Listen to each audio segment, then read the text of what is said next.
Napulo ka mga barangay sa Davao Region ang gideklara sa Regional Oversight Committee Barangay Drug Clearing kon ROCBDC nga cleared sa illegal nga droga.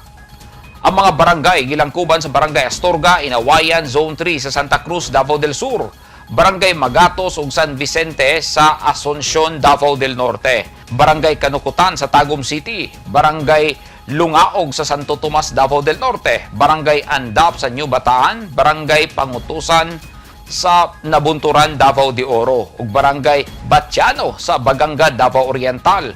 Kini human na kompleto ang mga dokumento ug criteria nga required sa Dangerous Drugs Board.